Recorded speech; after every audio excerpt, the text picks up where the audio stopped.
L'infirmière a été humiliée pour avoir pris soin d'un homme dans le coma sans savoir qu'il était millionnaire.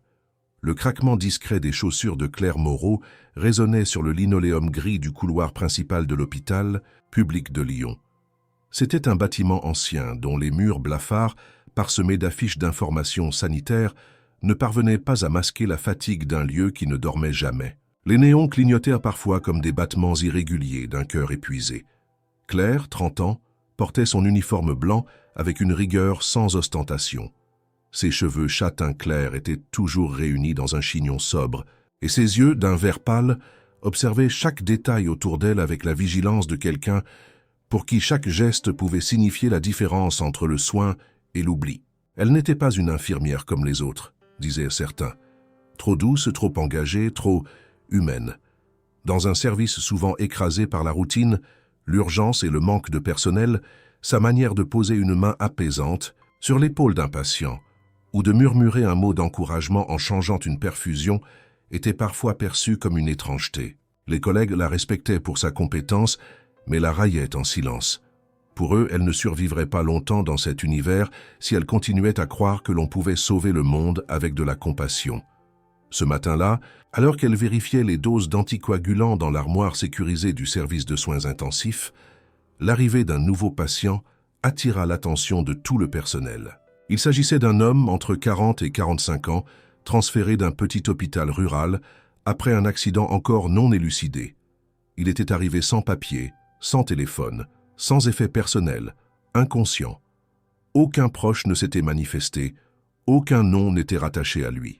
Il n'était qu'un corps entre la vie et la mort, attribué à la chambre isolée qu'on appelait ici la pièce du fond, celle qu'on réservait aux cas les plus délicats. Claire, en consultant les notes de transfert, nota l'absence totale d'antécédents médicaux, à l'exception d'une fiche mentionnant une chirurgie cardiaque récente. Le nom du chirurgien avait été rayé, comme si quelqu'un avait voulu effacer cette trace. L'homme portait encore une alarme médicale vide au poignet et à sa main gauche, une alliance en platine, massive, décorée discrètement d'un symbole gravé à l'intérieur, 2 lettres entrelacées, L et D. C'était la seule piste d'identité. Le médecin responsable du service haussa les épaules. « Un cas sans avenir », murmura-t-il à Claire. « Pas de réaction aux stimuli, pas de famille, rien. On le garde sous observation quelques jours, mais il finira transféré dans un établissement de soins de longue durée. » Cette désinvolture mit Claire mal à l'aise. Elle savait ce que signifiait cette phrase. Le patient allait être oublié dans un lit froid, dans un autre bâtiment, parmi d'autres silhouettes silencieuses qu'on ne visite jamais. Contre toute attente, elle se proposa immédiatement pour suivre le cas. Cela provoqua quelques ricanements autour de la salle de repos. Bien sûr, Claire la compatissante va encore s'enticher d'un inconnu. Tu vas lui faire la lecture. Aussi, ironisa l'un des infirmiers en rangeant des seringues. Elle se contenta d'un demi-sourire et retourna à son travail. Elle avait appris depuis longtemps que les gestes discrets étaient les plus efficaces. Les discours ne changeaient rien. Ce qu'elle pouvait offrir, c'était du temps, de l'attention, et une humanité que les autres semblaient avoir mise sous clé pour survivre dans cet univers implacable. Ce jour-là, après sa tournée, Claire entra dans la chambre du patient. Anonyme! Le silence y était presque oppressant, brisé seulement par le bip lent du moniteur cardiaque. Elle approcha du lit, observa le visage de l'homme. Il avait une mâchoire nette, les traits tirés mais réguliers, et des cils étonnamment longs.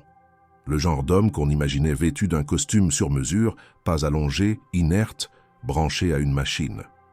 Elle réarrangea les draps, nota quelques données sur la fiche médicale, puis resta là quelques secondes de plus que nécessaire. Ce n'était pas un geste calculé, juste une intuition. Quelque chose chez cet homme, malgré son silence total, appelait la présence d'autrui. Elle ignorait quoi exactement, mais elle répondit à cet appel, sans réfléchir. Le soir même, elle apporta un petit bouquet de lavande séchée et le plaça dans un vase transparent près de la fenêtre. « On ne sait jamais », murmura-t-elle, presque pour elle-même. Puis elle sortit un vieux livre de sa sacoche, un roman de Balzac qu'elle lisait par fragments depuis des années, et s'installa sur la chaise près du lit. Sa voix douce résonna dans la pièce, tandis que dehors, la ville s'assombrissait, lentement sous les lumières tamisées des réverbères. Les jours suivants, elle continua ce rituel. Quelques pages lues chaque soir, une fleur fraîche chaque semaine. Parfois, un peu de musique classique sur un petit haut-parleur. À ses yeux, même le coma méritait une forme de dignité. Ce qu'elle ne remarquait pas, c'était que les regards de ses collègues devenaient plus appuyés, plus sceptiques. Elle entendait leurs remarques au détour d'un couloir. « Elle est amoureuse de son légume », lança un interne un soir, pensant qu'elle était hors de portée. Claire ne répondit pas. Elle n'avait jamais eu besoin de leur approbation pour continuer à faire ce qui lui semblait juste. Un matin, en changeant les pansements du patient, elle remarqua que la cicatrice de sa poitrine était différente de celle qu'elle avait. Feuille d'ordinaire, trop nette, trop fine, un travail de précision probablement réalisé dans une clinique privée de haut niveau. Cela contrastait avec l'idée qu'il venait d'un petit hôpital rural.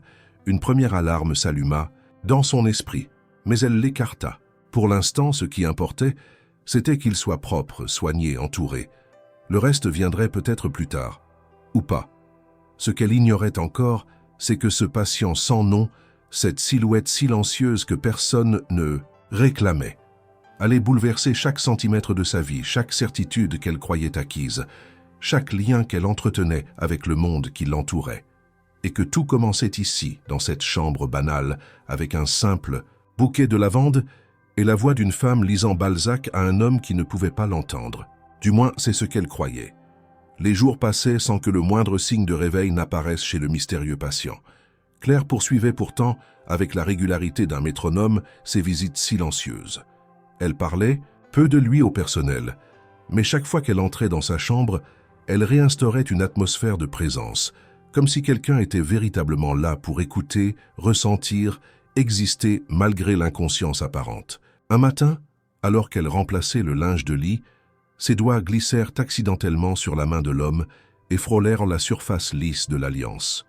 Le métal était froid, presque glacial, mais sa finesse et la gravure complexe suggéraient un bijou hors de prix.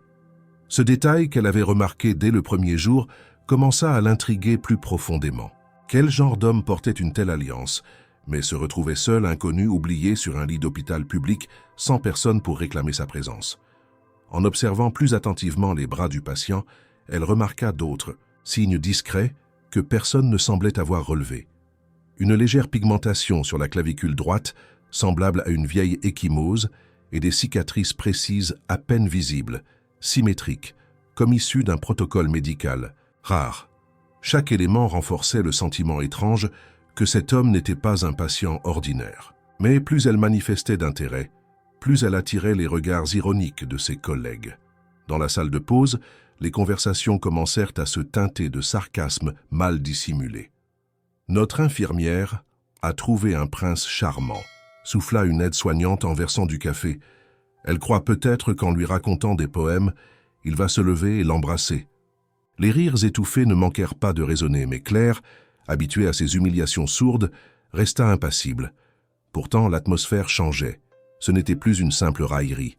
On parlait désormais d'elle avec une forme d'exaspération croissante, comme si son dévouement devenait une provocation. Un soir, après son service, elle apporta un petit lecteur audio dans la chambre. Elle avait sélectionné quelques morceaux de musique classique. Satie, Debussy, Ravel. Des pièces douces, éthérées, capables selon certaines études de stimuler l'activité cérébrale chez les patients comateux. Elle régla le volume au minimum et plaça le petit appareil près de l'oreiller. Tandis que les notes s'égrenaient, elle observa attentivement le visage du patient. Aucun mouvement, aucun signe. Mais une conviction étrange la poussait à continuer. Il entendait quelque part, il sentait même s'il ne pouvait répondre. Lorsqu'un collègue découvrit le lecteur quelques jours plus tard, la réaction fut immédiate. « Tu crois vraiment qu'il a besoin de musique? Il n'a même pas de nom, Claire.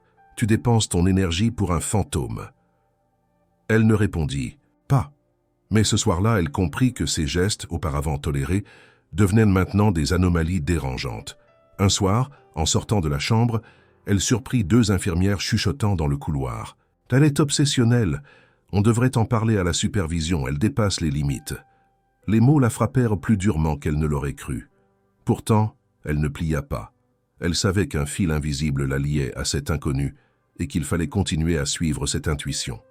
Un matin pluvieux, alors qu'elle nettoyait une plaie superficielle sur l'abdomen du patient, elle sentit une résistance dans les pansements internes. Intriguée, elle ajusta la lumière et découvrit une autre cicatrice, cette fois verticalement, alignée sur le flanc gauche. Une chirurgie de précision récente, faite avec un matériel que seuls les blocs opératoires privés pouvaient se permettre. Cela contredisait le rapport initial qui indiquait un hôpital rural modeste comme point de départ du transfert. L'énigme s'épaississait. Elle nota ces éléments dans un carnet personnel, refusant de les inscrire dans le dossier officiel, de peur qu'ils soient effacés ou ignorés. C'est à ce moment-là que l'atmosphère changea radicalement. Claire sentit les regards devenir lourds, presque accusateurs. Sa présence près du patient, autrefois ignorée, était désormais observée, chronométrée. Un interne, fraîchement diplômé, osa même lui dire « Ce n'est pas sain, Claire. Il faut que tu prennes du recul. Ce patient n'a personne. C'est triste, mais tu ne peux pas le ressusciter avec ta volonté. » Elle resta silencieuse, mais quelque chose en elle se durcit. Elle ne reculerait pas. Malgré tout, elle continua. Un matin, elle apporta un roman différent, un recueil de nouvelles de Maupassant, et lut à voix haute, comme chaque jour. Elle modifiait parfois le ton, glissant une émotion ici, un soupir là, comme pour transmettre quelque chose à cet homme, figé. Dans l'ombre, les murmures reprenaient. On l'appelait désormais la fée des comateux, parfois l'infirmière de contes de fées. Les surnoms, d'abord susurrés, devinrent des étiquettes dans les rapports internes. Même la surveillante du service, habituellement neutre, lui fit une remarque glaciale. « On soigne des corps ici, Claire, pas des âmes. » Ces mots restèrent en elle comme une gifle silencieuse. Pour Claire, la frontière entre le corps et l'âme n'était pas aussi claire. Elle ne voyait pas un patient, mais un homme enfermé dans une prison invisible. Et, si personne ne frappait à sa porte, il ne reviendrait jamais. Alors elle continuait, même si cela la marginalisait. Ce fut précisément cette fidélité discrète qui la fit remarquer. Un jour, alors qu'elle ajustait la perfusion, elle sentit une infime pression sur sa main. Une réaction minime, presque imperceptible. Un spasme ou un frémissement. Elle n'en était pas certaine. Elle attendit. Rien ne suivit. Le silence reprit sa place souverain. Elle n'en parla à personne. Mais elle inscrivit cette observation dans son carnet personnel, au crayon fin, entouré d'un cercle discret. Au fond d'elle-même, elle savait que cette histoire n'était pas seulement une affaire médicale. Quelque chose de plus profond, de plus insidieux, se dissimulait derrière cette façade d'inconscience. Et tandis que les autres la regardaient, avec moquerie ou lassitude, elle se sentait de plus en plus liée à cet homme. Pas par pitié, pas par romantisme, mais par la certitude étrange et irrationnelle qu'il n'était pas ici par hasard, et que le silence qui l'entourait n'était pas un oubli, mais une volonté. La routine du service reprenait son cours, entre les appels urgents, les alarmes de moniteurs et les soupirs de fatigue des équipes à bout de souffle. Dans ce chaos ordonné, la chambre du patient inconnu demeurait un îlot d'étrangeté. Claire continuait à y pénétrer chaque jour, avec une régularité presque religieuse. Elle avait appris à contourner les regards, à ignorer les allusions, et à se fondre dans une sorte de silence intérieur qui lui permettait de maintenir son lien ténu avec cet homme endormi. Rien, pourtant, ne semblait évoluer en surface. Le patient restait immobile, ses paupières closes, son souffle régulier trahissant une activité cérébrale stable, mais toujours passive. Jusqu'à ce matin d'octobre, où l'ordre tranquille de ses visites fut soudainement perturbé. Il était 9h45 lorsque Claire sortit de la salle de soins pour regagner la chambre du patient. À quelques mètres de la porte, elle aperçut un homme immobile dans le couloir, vêtu d'un costume sombre taillé sur mesure. Il semblait hors de place, non seulement par son allure impeccable, mais aussi par l'expression de son visage, une crispation mêlée d'alerte, comme si son corps tout entier cherchait à dissimuler une émotion incontrôlable. Il tenait une mallette de cuir brun et son regard était rivé sur le numéro de la chambre. Lorsque Claire s'en approcha, il fit un pas en arrière, puis un autre, comme surpris de sa présence. Elle croisa ses yeux, sombres, fiévreux, et lui adressa un salut poli, mais il recula d'un geste sec et tourna les talons avec une précipitation presque grotesque. Intriguée, elle le suivit discrètement jusqu'à l'ascenseur, mais il disparut avant qu'elle ne puisse le rattraper. Aucun badge d'identification, aucun enregistrement au poste d'accueil. Rien. De retour à la chambre, elle observa longuement le patient comme pour y déceler une trace de cette étrange apparition. Rien n'avait changé. Pourtant, une tension s'était installée dans l'air indéfinissable, mais bien réel. Claire tenta de signaler cet incident à la supervision. Elle exposa calmement ce qu'elle avait vu, insistant sur le comportement suspect de l'homme et sa fuite inexpliquée. La responsable de jour, une femme sèche et méthodique, écouta sans interrompre, puis haussa les épaules. « Claire, tu passes trop de temps avec ce patient. Tu commences à projeter des choses. Ce genre d'homme en costume traîne ici, tout le temps. Probablement un fournisseur, un représentant médical. » Mais Claire savait qu'il ne s'agissait pas d'un commercial. Ce regard, cette stupeur figée, n'appartenait pas à un inconnu croisant par hasard un lit quelconque. Elle en était sûre. Plus troublée que jamais, elle retourna à son poste, tentant de se concentrer sur ses autres patients. Mais ses pensées dérivaient inlassablement vers l'homme au costume. Elle se remémora chaque détail. La montre, en or au poignet, le discret logo brodé à l'intérieur de la veste, à peine visible lorsque le tissu s'était tendu dans sa fuite. C'était une marque rare, portée seulement par les cercles les plus fermés de l'élite financière parisienne. Cela ne collait pas avec l'histoire officielle du patient, prétendument issu d'un hôpital provincial. Plus elle y pensait, plus le doute s'installait. Le lendemain, elle revint plus tôt que prévu et demanda à l'agent de sécurité de l'accueil s'il avait remarqué un visiteur la veille au matin. L'homme haussa les épaules. Aucun enregistrement, aucun badge scanné. Cela renforça son malaise. Quelqu'un avait réussi à entrer dans un hôpital sécurisé sans laisser de traces, s'était approché du patient inconnu, puis avait fui à la première interaction. Pourquoi? Et surtout, qui était-il? De retour dans la chambre, Claire observa longuement la silhouette inerte du patient. Les mains croisées sur le drap, la poitrine se soulevant à un rythme régulier, le visage parfaitement rasé. Elle avait toujours noté la précision presque clinique avec laquelle il était maintenu en état. Cela ne ressemblait pas aux soins habituels d'un hôpital public en sous-effectif. Quelqu'un, quelque part, s'assurait qu'il reste présentable, intact comme une figure importante à préserver malgré l'oubli. L'homme en costume venait-il vérifier que cela restait le cas? Était-il lié à cette curieuse maintenance discrète? L'après-midi même, Claire tenta une nouvelle approche. Elle interrogea la secrétaire médicale sur les dossiers de transfert du patient. Mais on lui répondit que les documents étaient scellés par ordre de la direction pour cause de confidentialité renforcée. Une procédure rarissime dans un hôpital public. Lorsqu'elle insista, elle reçut une réponse froide. « Claire, ce dossier n'est pas de ton ressort. Concentre-toi sur tes tâches. » Ce fut la première fois qu'elle sentit une barrière réelle, tangible, s'ériger contre elle. Et pourtant, au lieu de la décourager, cette opposition attisa sa détermination. Quelque chose de caché se tramait. Elle le sentait comme une pulsation sous-jacente. Le patient n'était pas seulement un inconnu, il était protégé, surveillé, contrôlé, peut-être même gardé en état de coma pour une raison précise. Une idée terrifiante naquit alors dans son esprit. Et si cet homme n'était pas victime d'un accident, mais d'une volonté délibérée de le faire disparaître? Cette pensée la hanta toute la nuit. Elle fit des recherches sur les bases de données de personnes disparues, comparant des visages, des signes distinctifs. Mais rien ne correspondait. Le mystère restait entier.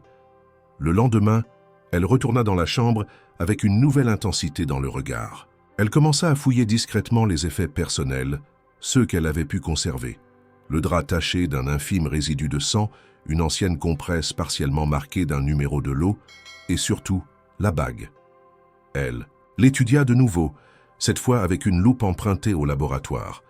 Les lettres gravées à l'intérieur étaient entourées de minuscules symboles géométriques. Pas des lettres, des caractères techniques. Elle nota tout dans son carnet, décidée à les décrypter. Alors qu'elle quittait la pièce, elle croisa le regard de l'interne qui la fixait depuis le bout du couloir. Il ne dit rien, mais son expression était différente, pas moqueuse, méfiante. Comme s'il savait ou pressentait que Claire s'approchait trop près de quelque chose qu'elle n'aurait pas dû toucher. Un frisson la parcourut.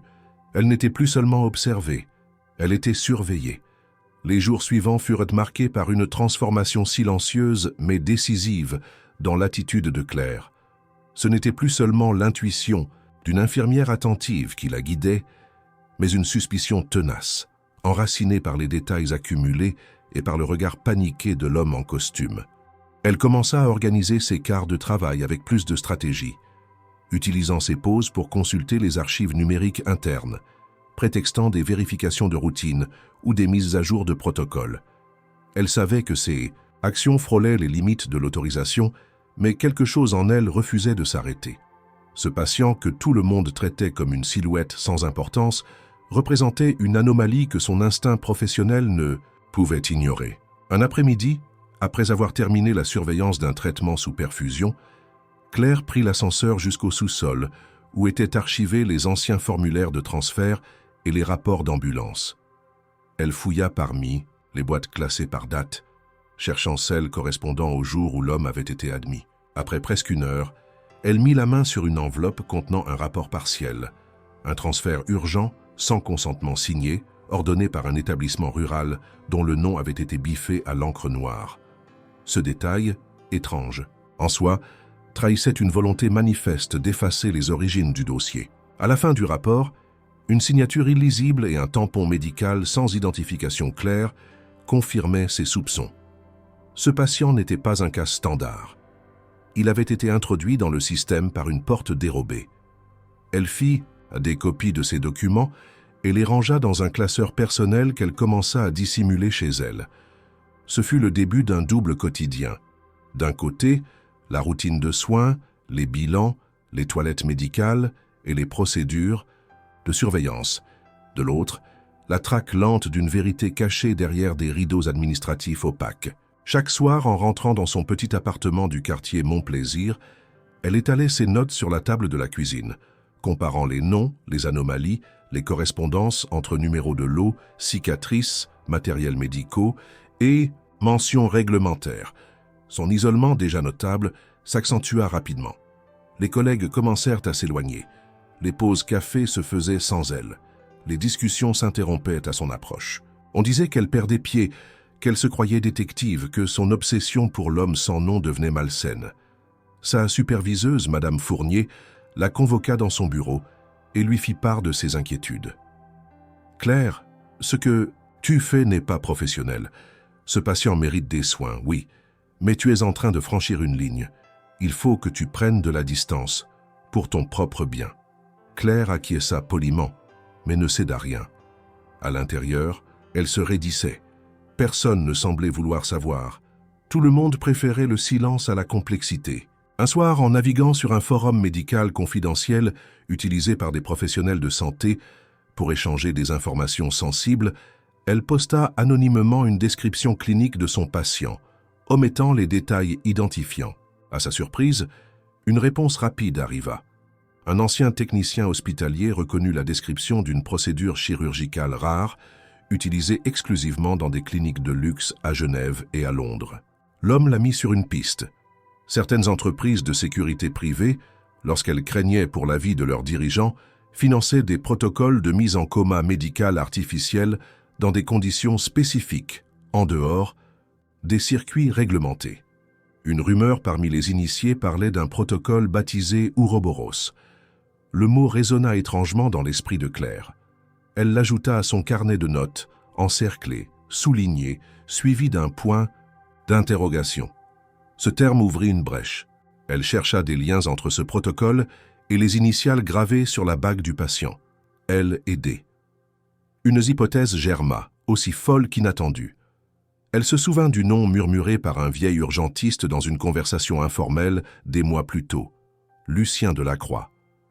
Un maquia de la sécurité numérique, porté disparu 3 ans auparavant, après avoir vendu son empire technologique pour une somme astronomique, avant de disparaître dans le silence le plus total.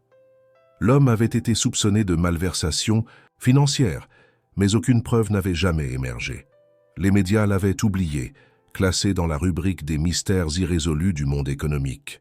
Claire fit une recherche rapide. Une photo ancienne, floue, apparut sur l'écran de son ordinateur. Les traits étaient similaires, plus vieillis aujourd'hui, mais elle sentit une résonance immédiate. L'idée semblait absurde, mais elle n'était plus seule dans cette folie. Les signes s'alignaient un à un. Elle décida de franchir une étape supplémentaire. Elle contacta, via un réseau sécurisé, un ancien journaliste d'investigation connu pour ses reportages sur les élites financières. Elle lui écrivit sous pseudonyme, décrivant les faits, les indices, les anomalies. Elle n'espérait pas de réponse rapide, mais le message fut lu, et quelques heures plus tard, elle reçut une réponse laconique. « Rendez-vous discret, pas ici, pas par téléphone, laissez-moi voir le visage. » Elle accepta. C'était risqué, mais elle n'avait plus confiance dans les circuits habituels. L'hôpital se refermait autour d'elle comme une toile d'araignée. Entre-temps, Madame Fournier redoubla ses remarques. Claire fut déplacée sur les horaires de nuit. On lui interdit formellement de passer plus de 10 minutes consécutives dans la chambre du patient, sauf en cas de nécessité clinique. La part. Mesure était déguisée sous prétexte de répartition équitable du personnel, mais elle comprit immédiatement. On voulait l'éloigner. On voulait rompre le lien. Les ordres ne venaient pas d'en bas. Quelqu'un d'autre avait décidé qu'elle en savait trop. Mais Claire, désormais, ne suivait plus les règles imposées.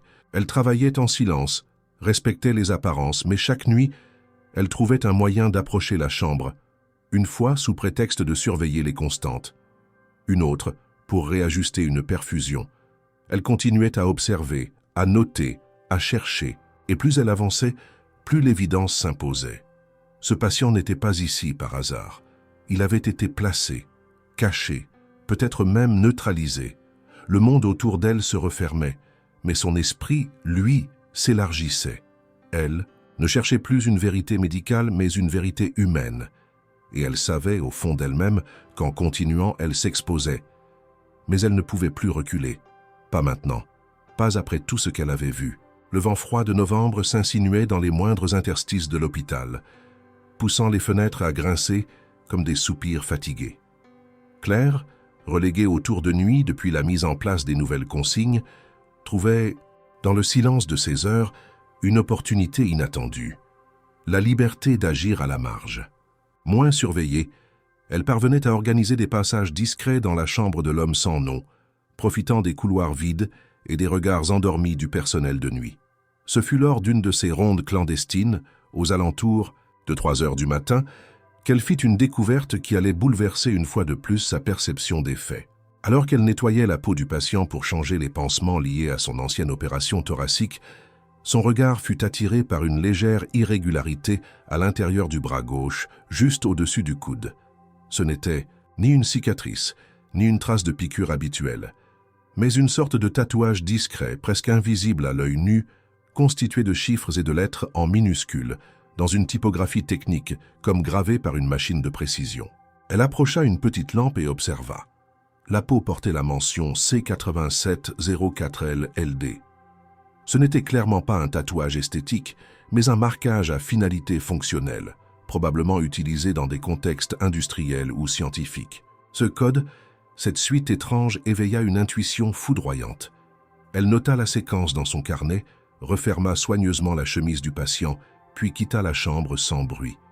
De retour à son poste, elle profita d'un moment de répit pour interroger plusieurs bases de données via des forums sécurisés auxquels elle avait accès.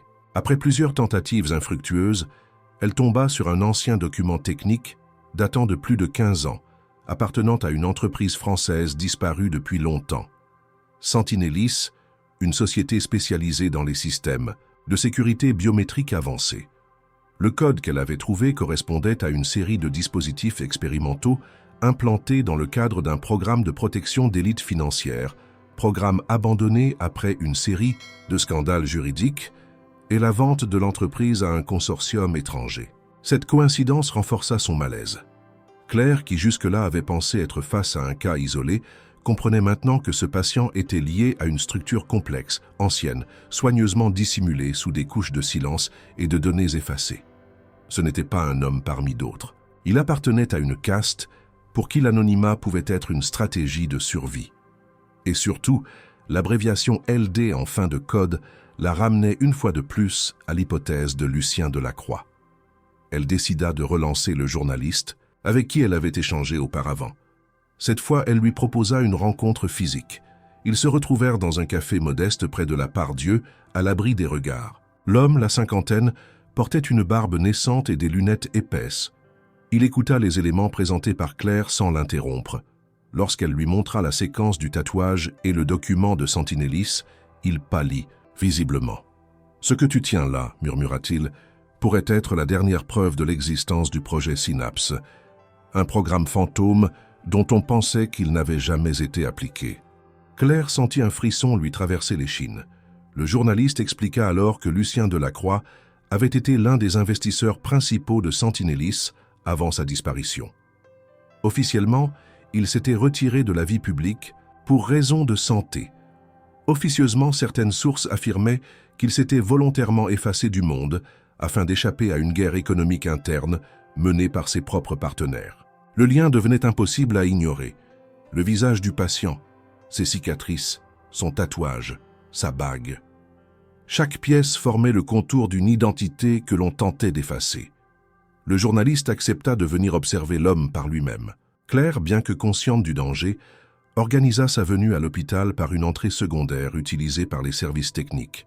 Le soir convenu, elle le guida jusqu'à la chambre, où il resta figé quelques instants, comme frappé d'un choc viscéral. Il approcha lentement du lit, observa les traits du patient, puis murmura « C'est lui, mon Dieu, c'est vraiment lui ». Claire sentit son cœur se serrer. L'identification était désormais plus qu'une supposition. C'était une quasi-certitude, mais il n'était pas seul. 2 jours plus tard, Claire reçut une convocation officielle de la direction de l'hôpital. On l'accusait d'avoir enfreint plusieurs protocoles de sécurité, d'avoir manipulé des données confidentielles et, plus grave encore, d'avoir introduit une personne étrangère dans un secteur restreint. Sa défense fut balayée. Personne ne voulut entendre ses explications. La sanction tomba. Suspension provisoire sans solde pour comportement inapproprié et mise en danger de la confidentialité des patients. En sortant du bureau de la direction, elle sentit le monde se refermer sur elle. Les murs autrefois familiers de l'hôpital devenaient hostiles. Les regards autrefois moqueurs étaient désormais teintés d'une forme de crainte. Elle comprit que quelqu'un quelque part avait déclenché une alarme. Elle approchait trop près de la vérité, et cette vérité dérangeait. Le soir, même, elle tenta de se connecter au dossier médical du patient depuis chez elle, mais son accès avait été révoqué.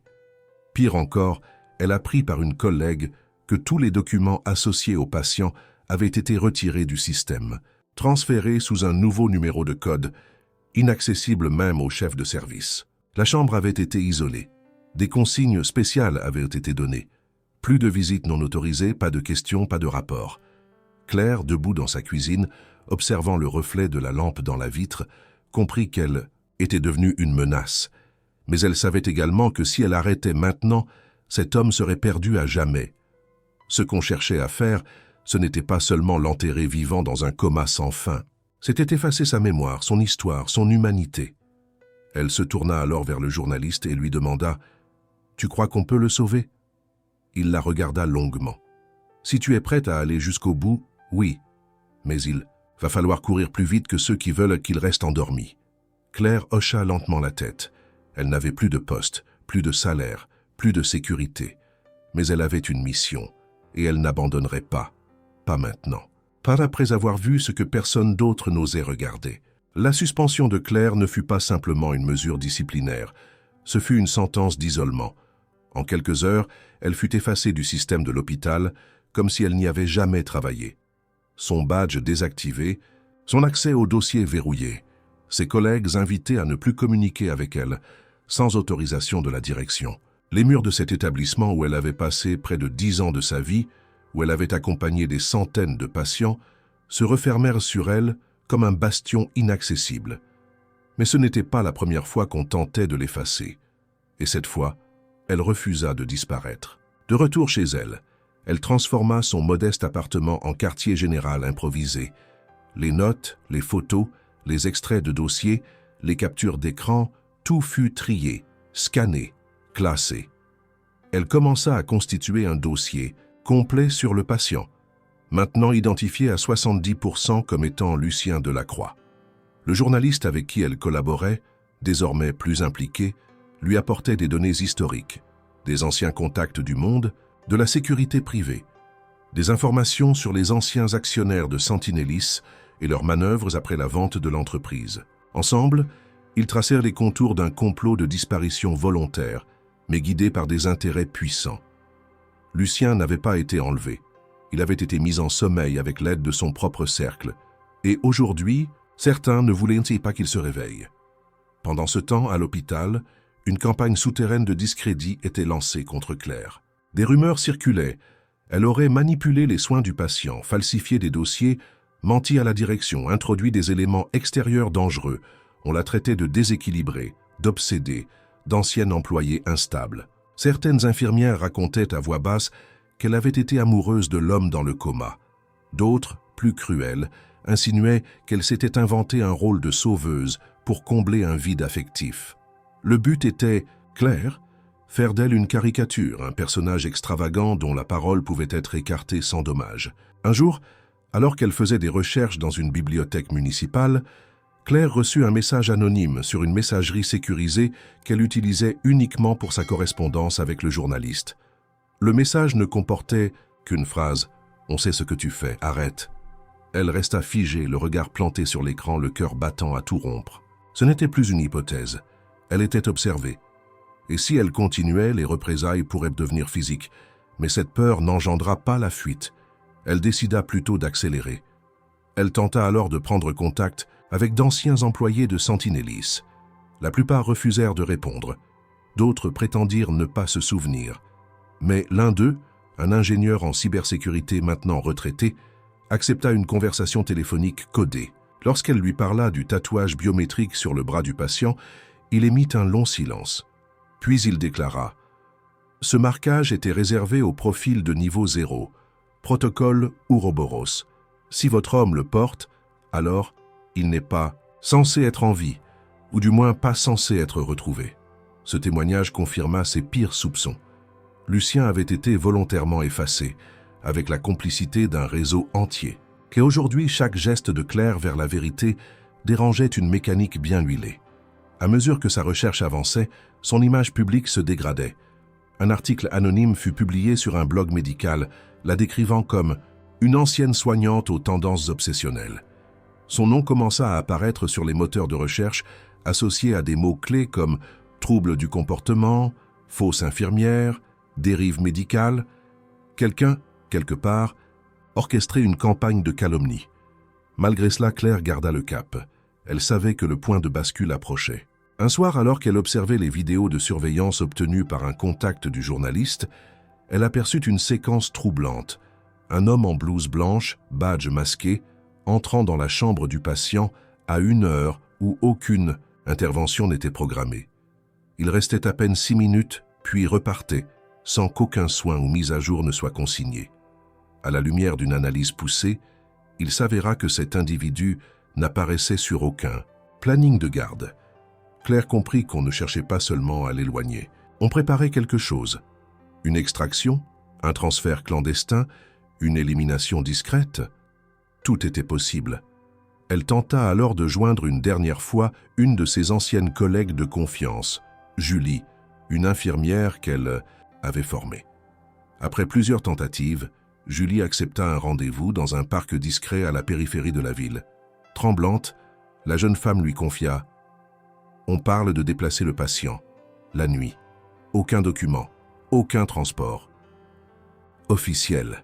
Juste une voiture noire et 2 hommes en civil. On ne sait pas quand, mais c'est pour bientôt. » La panique s'empara de Claire, mais aussi une certitude implacable. Elle n'avait plus que quelques jours, peut-être quelques heures, pour agir. Elle envoya immédiatement toutes ses preuves aux journalistes, les rassembla dans un double dossier, chiffré, les plaça sur 2 plateformes d'archivage protégées avec un système de diffusion automatique programmé. Si elle disparaissait, les informations seraient publiées. Dans les heures qui suivirent, elle commença à surveiller les abords de l'hôpital. Elle repéra plusieurs véhicules inhabituels. L'un d'eux, un SUV noir sans plaque avant, stationnait chaque nuit à la même heure dans une ruelle voisine. Aucun agent de sécurité ne semblait le remarquer. Lorsqu'elle tenta de le photographier, il démarra brusquement et disparut. Cette atmosphère d'urgence devint suffocante. Claire ne dormait plus. Elle mangeait à peine. Son esprit était en alerte constante. Mais elle n'était pas seule. Le journaliste, plus engagé que jamais, lui proposa une solution. Identifier Un allié au sein même du réseau qui avait conçu le programme Ouroboros. Quelqu'un qui, aujourd'hui, pourrait vouloir faire tomber ce système. Ils avaient un nom, une piste, et une dernière chance d'empêcher Lucien d'être effacé. Une seconde fois. Lyon, plongé dans le brouillard hivernal, offrait à Claire un anonymat salvateur. Le ciel plombé et la rumeur constante de la ville camouflaient ses allées et venues, lui permettant de poursuivre ses recherches sans attirer l'attention immédiate. Le peu de sommeil qu'elle parvenait encore à trouver n'était que de brefs assoupissements entre deux appels codés, deux rendez-vous secrets, deux découvertes qui alimentaient son obsession. Il n'y avait plus de place pour le doute. Lucien Delacroix était bien vivant, plongé dans un coma artificiel orchestré par un cercle de proches et d'ennemis à la fois, dans une manœuvre aussi complexe que méthodique. La disparition d'un milliardaire n'était jamais un hasard. Elle était planifiée, exécutée et surtout justifiée par des intérêts colossaux. Le nom soufflé par le journaliste résonnait dans son esprit, Samuel Kessler, ancien associé de Delacroix, ingénieur en algorithmes de sécurité, fondateur discret d'un réseau parallèle de défense des données biométriques. L'homme avait disparu du paysage médiatique depuis plus de 2 ans, après avoir vendu sa part de la société Sentinellis pour une somme confidentielle. Officiellement, il vivait reclus dans une villa à l'écart de Zurich. Officieusement, selon les sources du journaliste, il aurait continué à observer les mouvements de ses anciens partenaires. Et d'après une correspondance interceptée, il ne serait pas étranger à la mise en place des premiers protocoles du projet Ouroboros. Ce fut donc vers lui que Claire décida de tourner ses espoirs. Obtenir un contact avec Kessler fut une épreuve. Le journaliste mobilisa toutes ses ressources, anciens confrères, pirates éthiques, informateurs dans les milieux financiers. Après plusieurs tentatives ignorées, ils reçurent finalement une réponse énigmatique sans signature. Si elle veut parler, qu'elle vienne seule. Aucun appareil, aucun témoin. Lieu, viaduc de la Morge, demain 22 h. Le message était à la fois un test et un avertissement. Claire, malgré la peur grandissante, accepta sans hésiter. Le lendemain soir, emmitouflée dans un manteau noir et un bonnet gris, elle prit un train régional pour rejoindre le petit village suisse proche du viaduc. Le froid transperçait la laine, le vent hurlait entre les arbres dénudés, et l'obscurité recouvrait les montagnes comme un linceul. Lorsqu'elle arriva au lieu de rendez-vous, une silhouette l'attendait, immobile, adossée à la rambarde. L'homme, grand, sec, le visage mangé par une barbe négligée, la dévisagea sans émotion. Il portait une veste d'alpiniste et des lunettes opaques. Il ne tendit pas la main. « Vous êtes l'infirmière » dit-il simplement. Claire acquiesça. « Il est en vie. On va le faire disparaître. Définitivement. Vous avez contribué à ce système. Aidez-moi à l'arrêter. » Kessler ne répondit pas tout de suite. Il observa les arbres qui bordèrent la route, comme pour s'assurer qu'ils étaient seuls. Puis il murmura. « Vous ne comprenez pas à quoi vous avez mis les pieds. Ce n'est pas seulement de la croix. C'est un projet qui dépasse un seul. Homme, Ouroboros devait être une sécurité ultime. Ils en ont fait une prison. » Il lui tourna le dos quelques instants, puis revint avec une clé USB dissimulée dans une poche intérieure. Ceci contient le code source du système de veille, le programme qui maintient son état de coma. Une fois désactivé, le corps cherchera à sortir naturellement de la torpeur. Il peut mourir ou se réveiller. Vous devez l'utiliser directement sur l'appareil principal, dans sa chambre. C'est dangereux, mais c'est la seule option. Claire prit l'objet, les doigts engourdis par le froid. Et après ? Kessler lui lança un dernier regard. Après, vous disparaîtrez. Si vous réussissez, ils n'auront plus besoin de vous faire taire. Vous serez juste un problème de communication. Mais si vous échouez, ils vous effaceront. Comme lui. De retour à Lyon, Claire ne perdit pas une minute. Elle se coordonna avec le journaliste pour mettre en place un plan d'action. Le dossier complet serait transmis à plusieurs médias d'investigation à heure fixe, sauf si elle envoyait un message de confirmation. Cela leur donnait une fenêtre de 12 heures. Une seule tentative. Un seul moment. Le lendemain, Claire, vêtue comme une technicienne de maintenance, réussit à pénétrer à nouveau dans l'hôpital en empruntant un badge copié discrètement des jours plus tôt. Elle connaissait les horaires, les routines de sécurité, les angles morts des caméras. À 2h50 du matin, elle était dans le couloir du service devant la porte de la chambre de Lucien. Elle respira profondément, entra et ferma derrière elle. Le moniteur clignotait lentement. Le corps de l'homme semblait plus maigre, plus figé qu'avant. Claire s'approcha de l'appareil de contrôle, ouvrit le compartiment sécurisé avec un outil improvisé et inséra la clé USB. L'écran s'obscurcit brièvement, puis une série de lignes de code apparut. Le système entama une séquence d'analyse. Elle suivit les instructions laissées par Kessler. Désactivation de la surveillance invasive, relâchement progressif des inhibiteurs neuronaux. Une alarme silencieuse clignota, mais elle avait prévu ce délai. 30 secondes, pas plus. Elle murmura doucement, penchée vers le visage de Lucien. « Si vous m'entendez, c'est le moment. Vous devez revenir. » Le système émit un bip long, puis l'écran afficha « Statut, redémarrage cognitif en cours ». Elle savait que cela ne signifiait pas un réveil immédiat, mais c'était la première fissure dans le mur.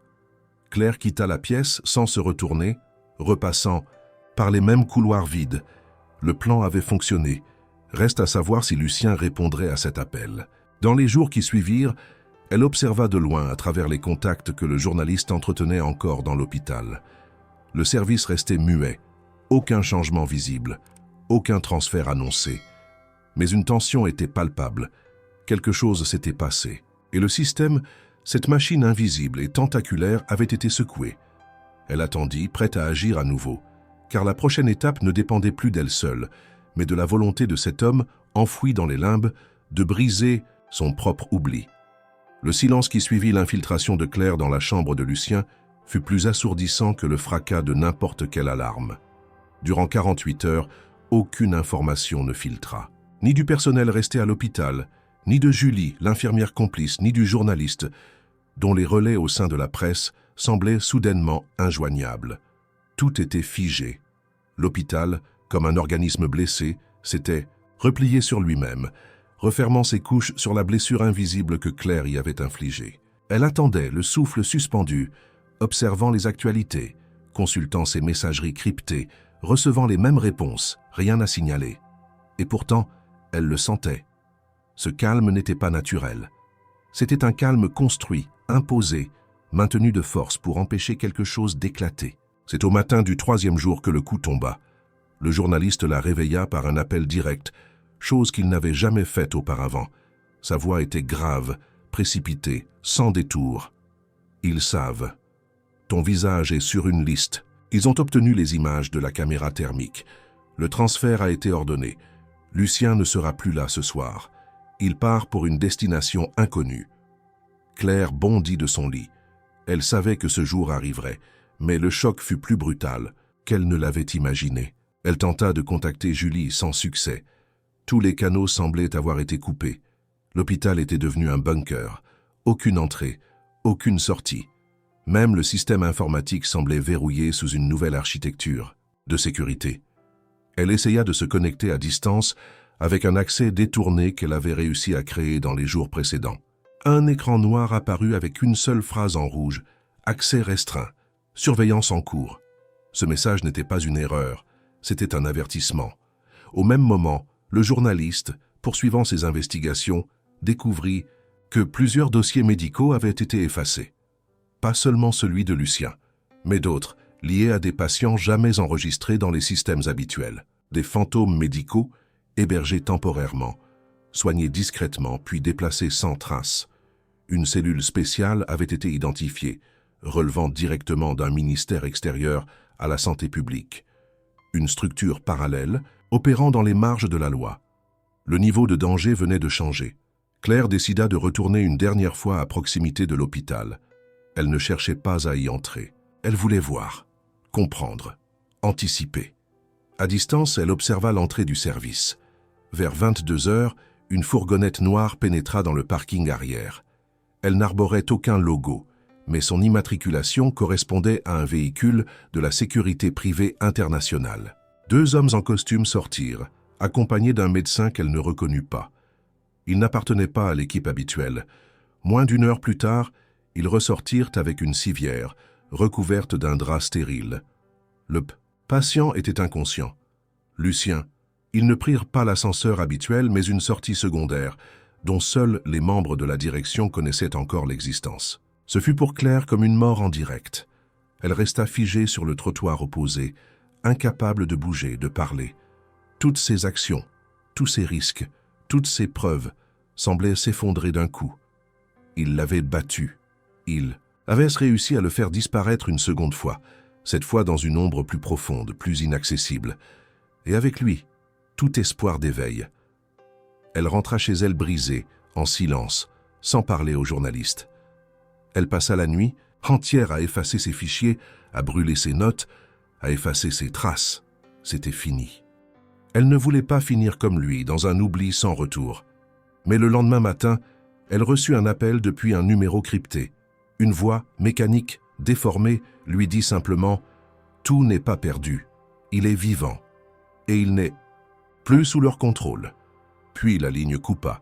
Elle resta interdite, incapable de déterminer la nature de ce message. Était-ce un piège, une tentative de manipulation, ou l'ombre d'un allié encore actif dans le système?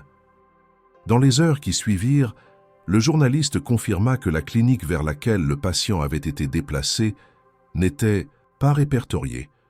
Le véhicule avait quitté Lyon en direction des Alpes, puis avait disparu du radar.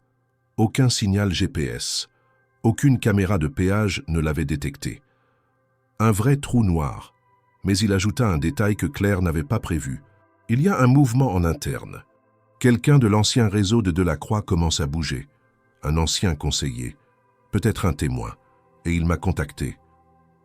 Claire sentit une lueur minuscule renaître, un fil fragile, mais réel. Ce conseiller, ancien bras droit de Lucien, connaissait peut-être l'ensemble du projet Ouroboros. Peut-être savait-il où Lucien avait été emmené, et surtout, peut-être avait-il une raison de parler. Le journaliste lui proposa un rendez-vous, cette fois à Paris, dans un hôtel discret du 10e arrondissement, là où les informations les plus dangereuses se murmurent dans le velours des fauteuils fatigués. Avant de partir, Claire consulta son compte bancaire. Le solde était à 0. Son compte avait été bloqué pour activité suspecte. Elle n'avait plus rien, plus d'emploi, plus d'identité professionnelle, plus de ressources, mais elle avait encore sa volonté, intacte. Et tant que Lucien n'était pas déclaré mort, tant que son corps n'avait pas été découvert, il existait encore une chance, une seule, une dernière. Elle prit le train pour Paris, le regard fixé sur les reflets du paysage. Elle se sentait vide, épuisée, érodée par les événements. Mais en même temps, une conviction nouvelle s'installait. Ce n'était plus seulement l'histoire d'un patient, c'était une guerre contre l'effacement, et elle n'avait pas encore perdu. Le train filait à vive allure vers Paris, et dans le reflet de la vitre, Claire observait non pas son propre visage, mais celui d'une femme qui lui semblait désormais étrangère. Ses traits étaient creusés par les nuits sans sommeil, ses yeux cernés par une vigilance constante, et ses mains tremblaient légèrement chaque fois qu'elle saisissait son téléphone. Pourtant, derrière cette silhouette usée par la lutte, subsistait une lucidité intacte. Elle savait que cette rencontre à venir ne serait pas simplement une étape de plus. C'était peut-être la dernière avant l'implosion d'un système dont elle ne mesurait encore qu'une fraction. À pas son arrivée, elle traversa Paris sous une pluie fine, ses pas résonnant sur les trottoirs brillants. Le journaliste l'attendait dans le hall discret d'un hôtel 3 étoiles, dissimulé derrière la gare de l'Est. Il lui tendit un parapluie sans mot dire et l'entraîna dans un salon privé situé au sous-sol. Là, un homme l'attendait, déjà. La soixantaine avancée, costume sombre, cheveux poivre et sel soigneusement coiffés. Regard inquiet dissimulé derrière des lunettes à monture fine. Il se présenta d'une voix calme. Michel Vaubecourt, ancien directeur des opérations stratégiques de Delacroix Technologies. Claire serra sa main, méfiante, tout en s'asseyant. L'homme ne perdit pas de temps. Il sortit de sa mallette une série de documents datés de plusieurs années, contenant des notes confidentielles, des relevés de réunions, des extraits de contrats. Tous portaient la marque de Delacroix. Il parla longtemps, d'une voix posée, sans emphase. Il raconta comment, 3 ans plus tôt, le groupe avait été déchiré par une guerre d'actionnaires violente. Des divisions internes avaient émergé autour de la gestion des données sensibles, notamment celle des clients à très haut risque. Lucien, malgré sa position de fondateur, avait été isolé par ses propres collaborateurs. Il représentait une gêne, un frein à certaines ambitions plus radicales. On avait commencé par lui retirer ses prérogatives, puis ses accès. Finalement, une opération discrète fut mise en place pour le neutraliser, officiellement pour raisons de santé mentale. En réalité, il avait été mis à l'abri dans un état de coma contrôlé, dans un lieu tenu secret, même pour certains membres du Conseil. Ce que vous avez découvert n'est qu'une partie du plan, déclara Vaubecourt. Mais vous avez mis en péril une architecture très ancienne. Claire l'interrompit. Pourquoi parlez-vous maintenant? Pourquoi ne pas avoir empêché cela plus tôt? L'homme baissa les yeux. J'ai obéi, puis j'ai fui. J'ai quitté le pays, changé de nom. Mais en apprenant que quelqu'un avait réussi à le localiser, à créer une brèche, j'ai compris que je ne pouvais plus me taire. Il lui confia alors une adresse. Pas celle de la clinique actuelle, qu'il disait ne pas connaître, mais celle d'un ancien centre de stockage médical, situé dans les Alpes, autrefois utilisé par le groupe comme base secondaire pour des clients extraterritoriaux. Selon lui, ce site avait servi à préparer la disparition de Lucien. Il suggéra que c'était peut-être encore là que l'on conservait les archives, les dispositifs techniques, voire les agents qui avaient permis la dissimulation. Claire nota tout, déterminée à s'y rendre. Vaubecourt lui tendit un petit boîtier en métal, de la taille d'un briquet. Ceci est un déclencheur de sécurité biométrique. Il ne sert plus à rien aujourd'hui, mais si vous le placez à proximité d'un terminal lié à Ouroboros, il pourrait activer une séquence d'urgence. C'est risqué et incontrôlable, mais ça pourrait aussi déclencher une désactivation forcée. Elle prit l'objet, consciente de sa valeur potentielle. Le journaliste, qui observait la scène avec attention, proposa alors un plan.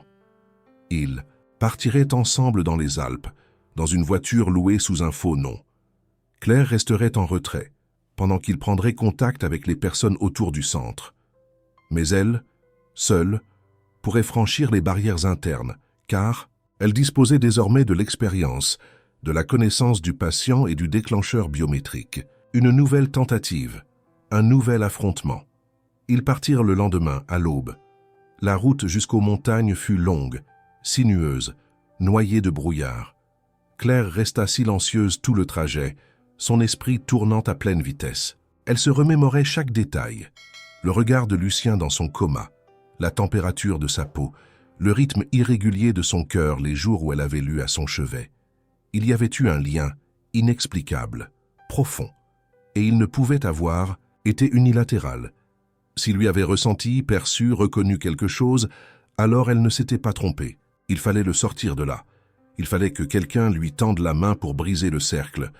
À leur arrivée, ils découvrirent un bâtiment ancien, à moitié enterré dans la roche, dissimulé derrière des sapins denses. Aucun panneau, aucune caméra visible. Mais des empreintes récentes dans la neige indiquaient une activité discrète mais réelle. Ils observèrent pendant plusieurs heures. 3 hommes en uniforme de sécurité sortirent à intervalles réguliers, parfois accompagnés d'un médecin. Aucune ambulance, aucun signal de réseau. Le journaliste détourna leur attention par une fausse alerte à l'extérieur du périmètre. Claire, elle, contourna le grillage en rampant sous une clôture faiblement électrifiée. Elle atteignit une porte secondaire entr'ouverte, gardée par un verrou numérique. Elle posa le déclencheur biométrique contre le terminal. Un signal sonore se fit entendre, puis la lumière passa du rouge au vert. La porte s'ouvrit. À l'intérieur, un couloir étroit aux murs blancs, illuminé par des néons froids, des portes alignées, des chambres, des bureaux, des laboratoires. Elle se dirigea vers la source sonore d'un moniteur, une chambre différente des autres, plus grande, un lit médicalisé au centre, et sur ce lit, le corps de Lucien. Il était encore là. Transféré, oui, mais pas hors de portée. Elle s'approcha lentement, posa une main sur la sienne. Sa peau était tiède, sa respiration régulière. Mais un détail changeait tout. Ses paupières bougeaient, ses doigts imperceptiblement tremblaient. Claire, les larmes aux yeux, murmura simplement « Je suis là, je suis revenu. Tu peux ouvrir les yeux. » Et pour la première fois, Lucien réagit. Une contraction du visage, un soupir profond, puis un mot. À peine audible, mais réel. Claire. La pièce baignait dans une lumière pâle, presque irréelle, diffusée par un plafonnier médical dont le bourdonnement sourd n'arrivait pas à masquer le bruit lointain des machines de surveillance. Claire resta un instant figée, sa main encore posée sur celle de Lucien, les yeux rivés sur son visage. Ce nom prononcé d'une voix brisée, à peine audible, résonnait dans l'espace comme une onde de choc. Claire. Ce n'était pas un hasard, pas un murmure inconscient échappé d'un délire neurochimique. C'était un appel, une réponse, un contact réel. Elle scruta son visage, guettant le moindre mouvement. Ses paupières bougèrent encore, lentement mais cette fois avec une intention, comme si ses yeux cherchaient à percer la membrane qui séparait l'inconscience du monde. Elle recula légèrement, se retenant de le secouer, de l'interpeller avec force. Elle savait que tout allait se jouer dans les minutes à venir. Trop de stimuli, trop de précipitations, et le choc neurologique pourrait être irréversible. Mais l'instant était là. Il revenait. Après des mois de silence, après les couches d'oubli volontairement imposées, quelque chose, au plus profond de son cerveau, se rebellait. Et cette voix intérieure, cette silhouette constante qu'il avait dû percevoir même dans le coma, c'était elle. Elle observa les moniteurs, rythme cardiaque en hausse, activité cérébrale fluctuante mais orientée, pression stabilisée. Ce n'était pas un spasme, c'était un éveil progressif. Lucien respirait plus profondément, ses lèvres remuèrent, sans qu'un mot ne sorte. Puis ses yeux s'ouvrirent, non pas brutalement, mais avec la lenteur de celui qui découvre un monde après l'éternité. Ses pupilles dilatées mirent quelques secondes à s'ajuster à la lumière. Il ne parla pas tout de suite. Il la regarda. Et dans ce regard, il y avait la reconnaissance, la confusion et une sorte de gratitude animale, brute, venue d'un endroit que ni les protocoles médicaux, ni les manipulations technologiques ne pouvaient atteindre. Claire sentit ses genoux céder. Elle s'assit, le cœur battant à tout rompre. Lucien, toujours muet, tenta de bouger les doigts. Il échoua, mais l'effort était là. Son regard se fixa à nouveau sur elle. Il cligna, des yeux plusieurs fois, comme s'il essayait de parler avec son regard. Claire, prenant une profonde inspiration, approcha doucement son visage. « Tu n'as pas besoin de parler. Pas maintenant. Mais tu es là, tu es revenu et je ne partirai pas. » Elle savait que le réveil serait progressif, que le corps, affaibli, mis en sommeil depuis des mois, voire des années, mettrait du temps à récupérer ses fonctions. Mais elle savait aussi que le lien qu'ils avaient tissé n'était pas imaginaire. Il avait perçu sa présence, senti sa voix, sa chaleur. Et dans cette pièce glacée, au cœur d'un complexe médical oublié de tous, c'était cette présence humaine, sincère, obstinée, qui l'avait ramenée. Mais l'émotion ne la fit pas oublier le danger. Elle se leva brusquement, verrouilla la porte de la chambre avec le levier d'urgence, puis colla l'oreille contre la paroi. Aucun bruit, pas encore. Le journaliste devait se tenir près dehors, mais elle n'avait aucun moyen de communication à l'intérieur. Elle retourna au chevet de Lucien, sortit de sa poche un petit bloc-notes et un crayon. Elle y écrivit « Tu t'appelles Lucien Delacroix. Tu as été mis en sommeil de force. Tu es en sécurité maintenant. Je m'appelle Claire. Je suis infirmière. Je t'ai trouvé. Et je vais te sortir d'ici. » Elle lui montra le papier. Il mit quelques secondes à lire, ses yeux vacillants luttant pour rester centrés. Une larme coula lentement sur sa tempe. Soudain, une alarme silencieuse s'activa. Dans le couloir, un témoin lumineux passa du vert au rouge au-dessus de la porte. Claire se redressa. Quelqu'un approchait. Elle avait verrouillé manuellement, mais ce ne serait pas suffisant longtemps. Elle observa la pièce à la recherche d'une sortie, mais il n'y en avait pas. Lucien, de son côté, avait tenté de redresser la tête avec une lenteur douloureuse. Elle le stoppa doucement. « Pas encore. Repose-toi, je vais gérer. » Elle se pencha sur le terminal médical et lança une séquence de désactivation en urgence, masquant l'état neurologique réel du patient, faisant croire à une chute d'activité. Si quelqu'un lisait les données de l'extérieur, il penserait à un nouvel effondrement. Elle espérait gagner ainsi quelques minutes. Elle ajusta les moniteurs, recouvrit Lucien avec une couverture et rangea le bloc-notes. Puis elle s'assit à nouveau feignant de lire un dossier comme si rien ne s'était passé. La porte trembla.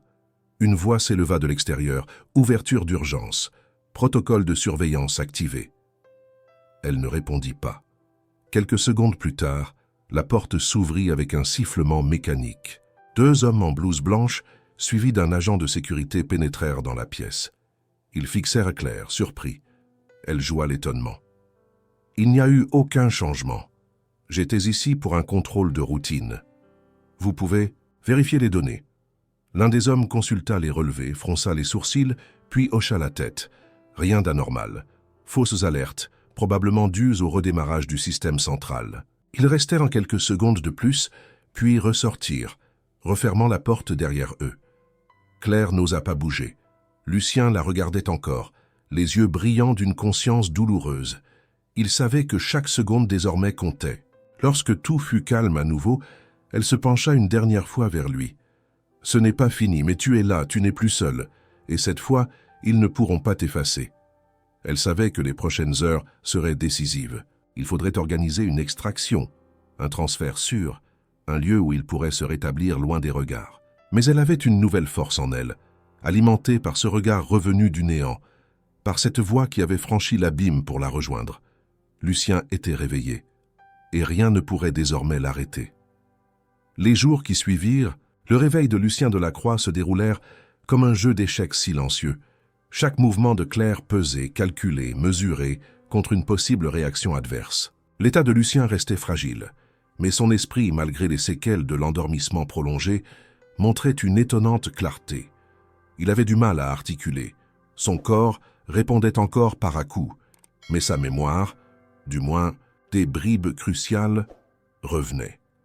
Claire passa des heures entières à l'aider à se repérer dans le temps, à lui raconter ce qui s'était passé, à lui décrire ce qu'elle avait découvert. Elle évita volontairement les détails les plus douloureux, mais elle ne lui cacha pas qu'il avait été effacé, éliminé des bases de données, ni que son entourage avait participé activement à sa disparition. Lucien, malgré sa faiblesse, écoutait avec une intensité glaçante. Sa voix, cassée, rauque, ne pouvait prononcer que des mots courts. Mais un soir, après que Claire eut terminé de lui lire les derniers bulletins d'information sur les mouvements financiers de l'entreprise qu'il avait fondée, il articula distinctement « Il faut parler maintenant ».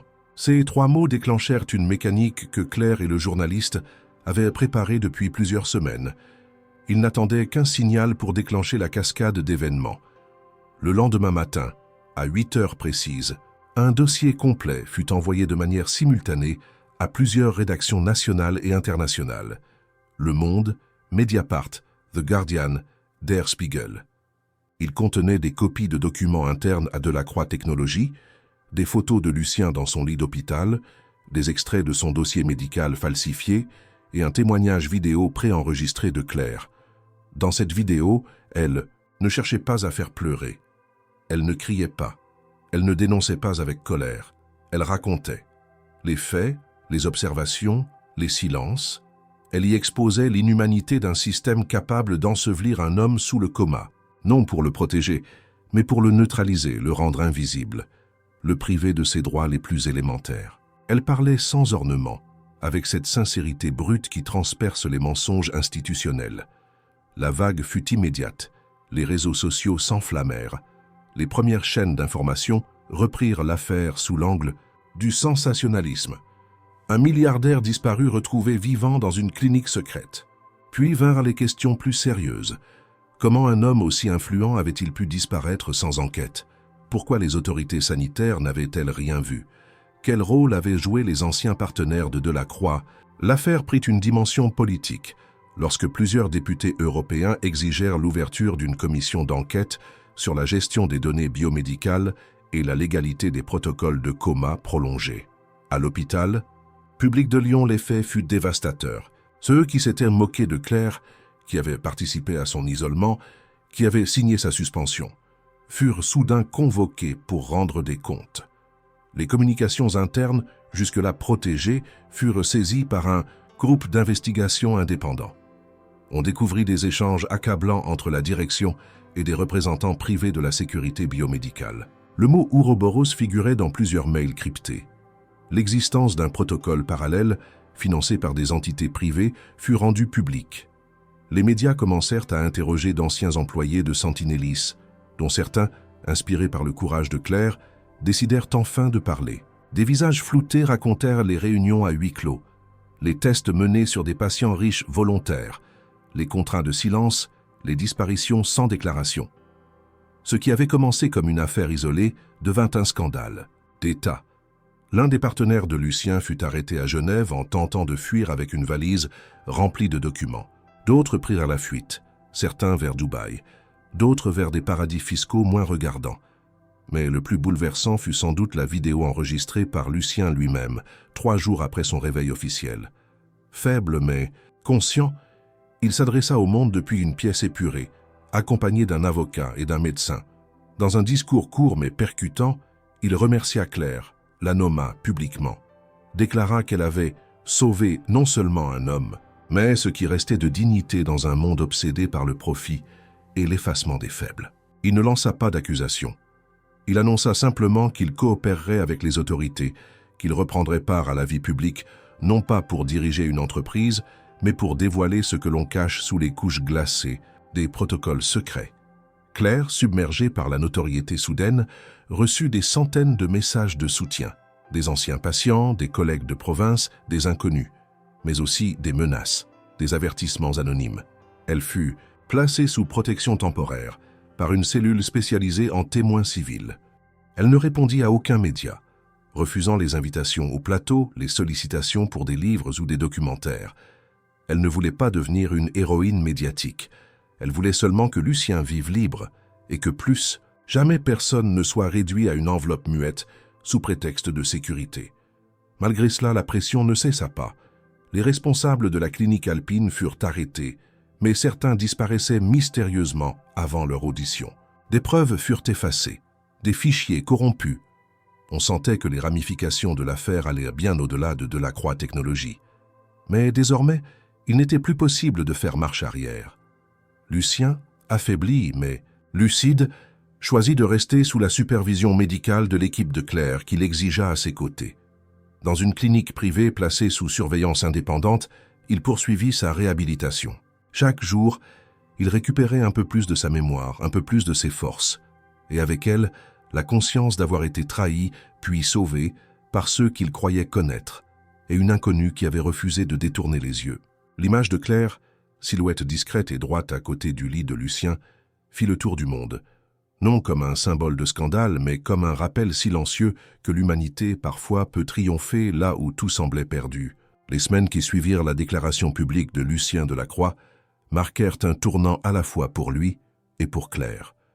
Tandis que la presse poursuivait son déluge d'articles et que les commissions d'enquête élargissaient leur investigation, un calme relatif s'installa autour de la clinique privée où Lucien avait été transféré. Protégé par une équipe de sécurité dédiée, médicalement supervisée par une cellule indépendante, la clinique fonctionnait comme une bulle hors du tumulte, hors de la pression médiatique, hors du temps. C'était dans ce silence retrouvé que Lucien entreprit sa véritable renaissance. Claire, contre toute attente, avait accepté de rester à ses côtés, non par devoir, ni par fidélité aveugle, mais par cohérence intérieure. Elle avait traversé l'ombre pour le retrouver. Il n'était pas question pour elle de l'abandonner au seuil de sa rémission. Elle supervisait désormais un groupe restreint de soignants recrutés avec soin, veillant à ce que chaque geste soit respectueux, chaque décision médicale validée sans ingérence extérieure. Son rôle avait changé de nature. Elle n'était plus seulement infirmière, mais garante d'un équilibre fragile entre protection et autonomie, entre accompagnement et libération. Lucien, bien qu'encore marqué physiquement par les séquelles de son coma prolongé, retrouvait peu à peu ses repères. La kinésithérapie intensive redonnait vigueur à ses muscles, l'orthophonie restaurait sa voix, les exercices de mémoire structuraient à nouveau son passé. Il n'était pas toujours cohérent. Certains souvenirs revenaient en vagues floues, d'autres restaient enfouis, peut-être à jamais.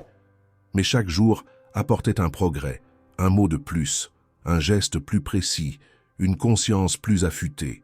Un matin, alors qu'il marchait lentement dans le jardin intérieur de la clinique, appuyé sur une canne, il s'arrêta devant Claire, la fixa longuement et dit simplement « Ce n'est pas moi qu'on voulait effacer, c'était ce que je savais, ce que je représentais. » Ces mots pleins de lucidité confirmèrent ce que Claire avait toujours pressenti. Derrière le sommeil imposé, il y avait non seulement une volonté d'annihiler un homme, mais aussi de faire taire une mémoire, une voix capable de dévoiler ce que d'autres avaient intérêt à maintenir dans l'ombre. La reconnaissance officielle ne tarda pas à venir.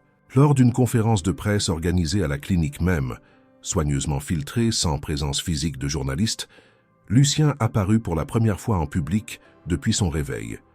Il parla lentement, avec une voix encore fragile mais ferme. Il raconta sans exagération les faits.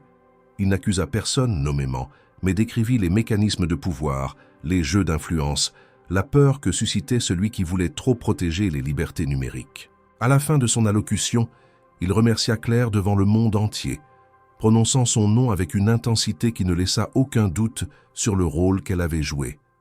Sans elle, je ne serais pas ici. Et ce n'est pas seulement ma vie qu'elle a sauvée. C'est une idée. L'idée qu'un être humain ne doit jamais être réduit à un silence administratif. Ce discours fit le tour du monde.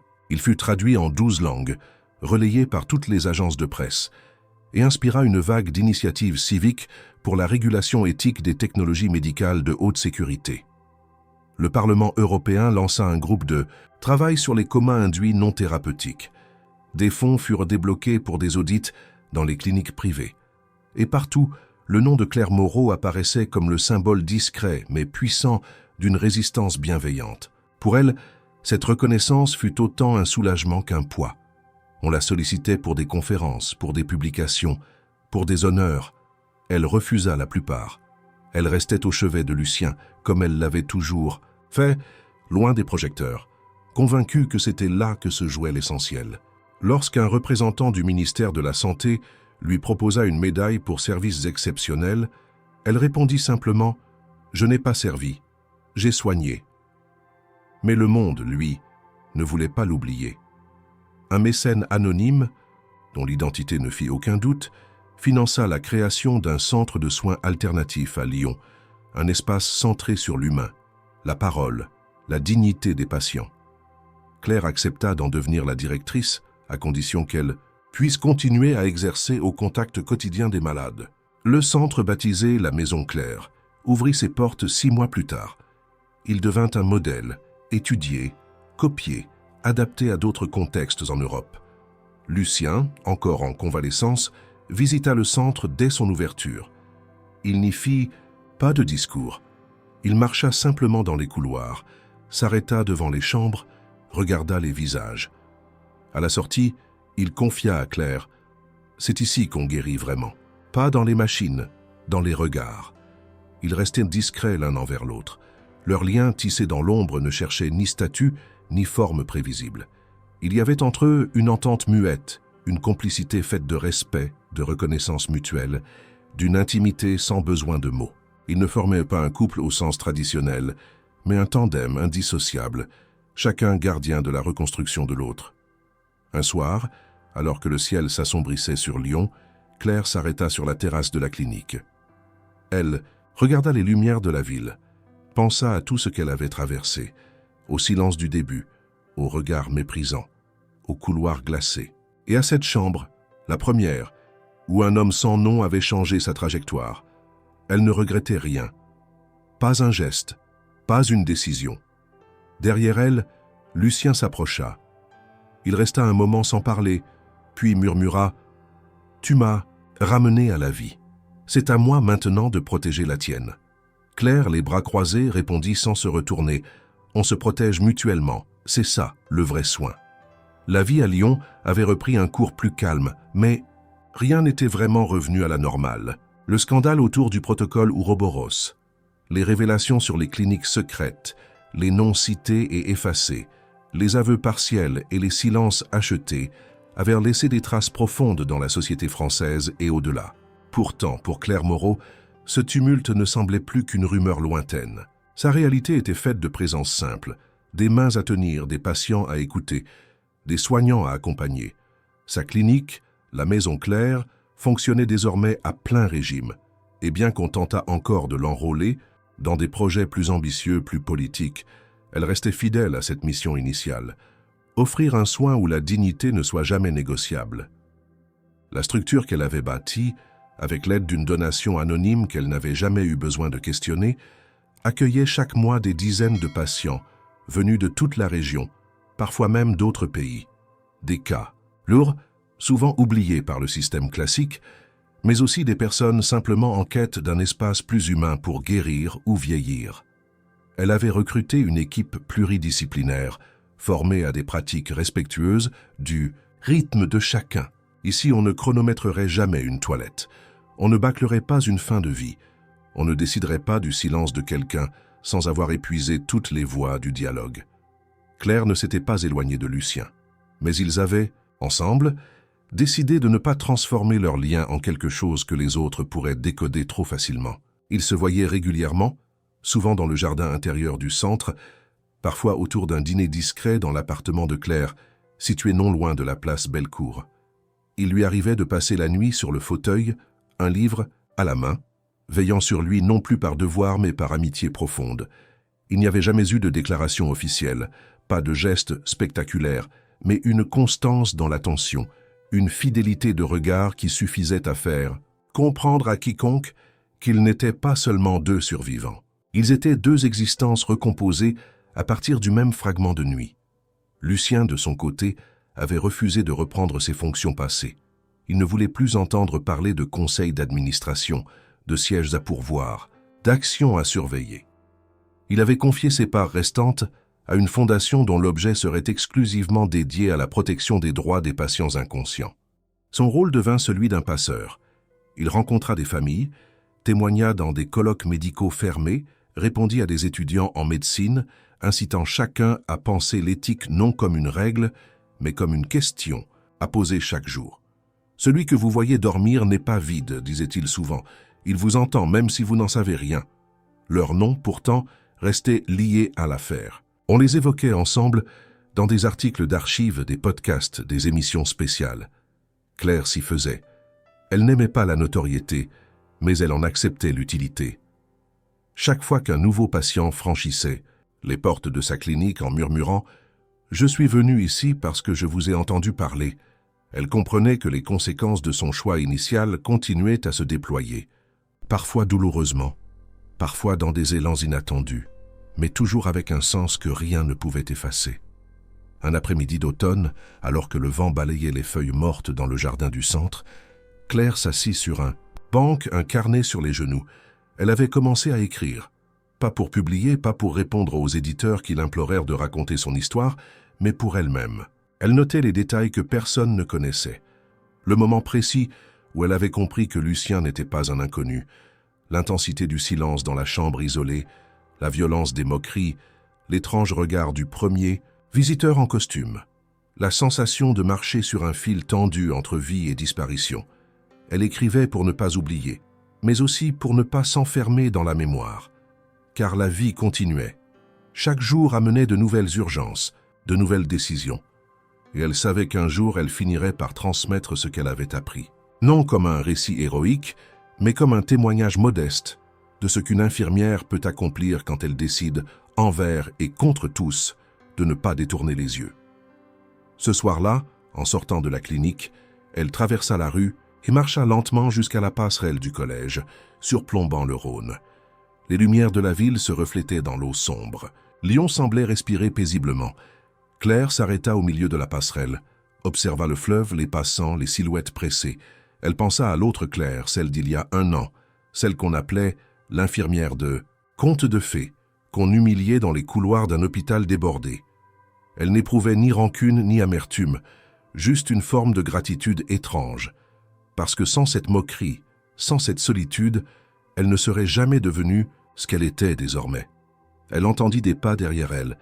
Lucien s'approchait, les mains dans les poches, son pas encore un peu hésitant, mais résolu. Il s'arrêta à ses côtés. Aucun mot ne fut échangé. Ils regardèrent simplement ensemble le fleuve, les lumières, la ville.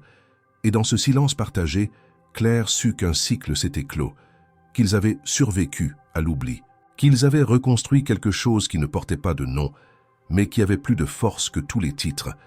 Ils tournèrent les talons et reprirent leur marche, sans précipitation, côte à côte.